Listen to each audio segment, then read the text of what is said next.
নমস্কাৰ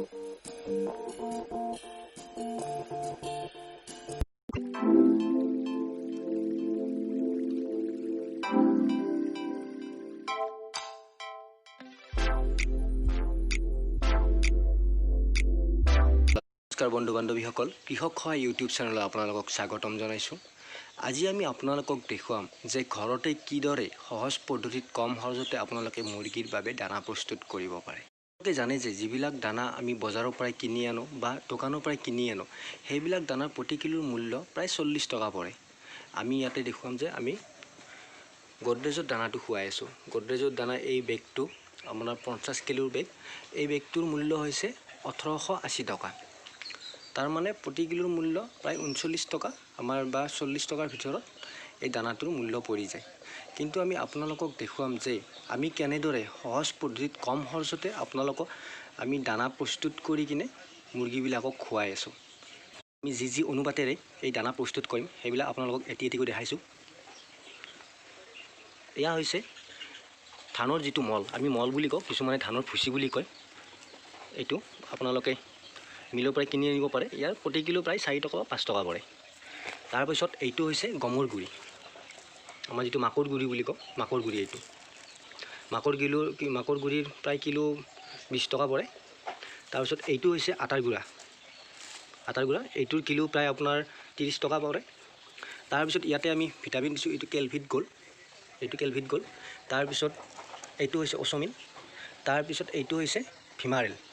আৰু ইয়াৰ লগতে আমি সামান্য পৰিমাণৰ আমাৰ যিটো গডৰেজৰ দানা আছে, এই গডৰেজৰ দানাটো আমি ইয়াতে মিহলি কৰি দিওঁ। আপোনালোকক দেখাম যে দানাটো কিদৰে প্ৰস্তুত কৰিব লাগে। প্ৰথমতে আমি যিটো ধানৰ মল আছে, মলটো ল'ম। মলটো প্ৰায় আমি 3 কিলো ল'ম।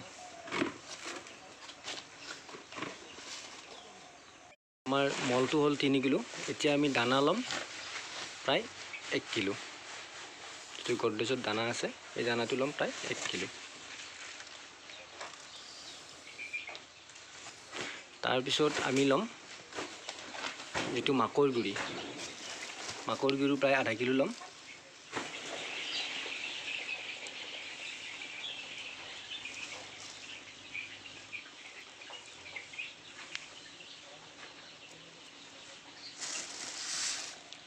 আটাৰ গুড়া ল'ম প্ৰায় 0.5 কিলো।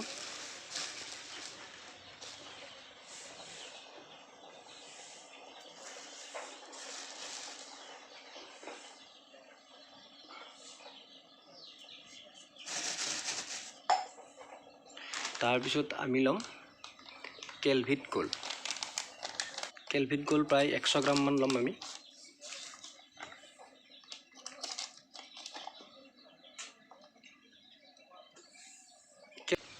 অচমিন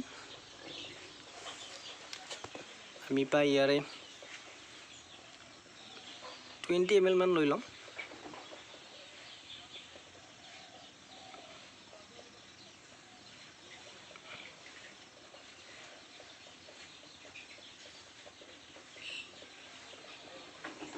তাৰপিছত ভিমাৰেল ল'ম। ভিমাৰেল আমি ল'ম 5-ৰ পৰা 10 ml ভিতৰত।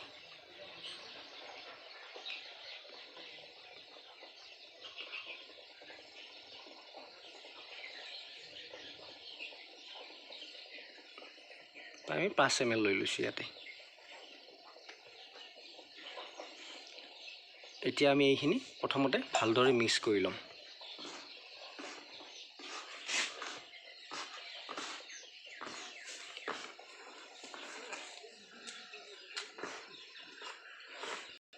আপোনালোকে দেখিলে এইখিনি মিক্স কৰা হৈ গ'ল। এতিয়া আমি ইয়াতে পানী মিহলিয়াম।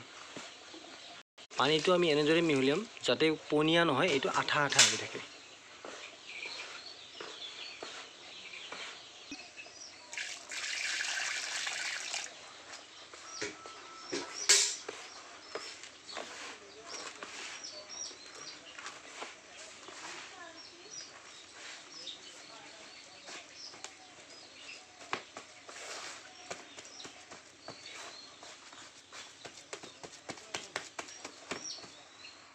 আপোনালোকে দেখিলে এই দানা প্ৰস্তুত হৈ গ'ল অতি কম সময়তে আৰু কম খৰচতে।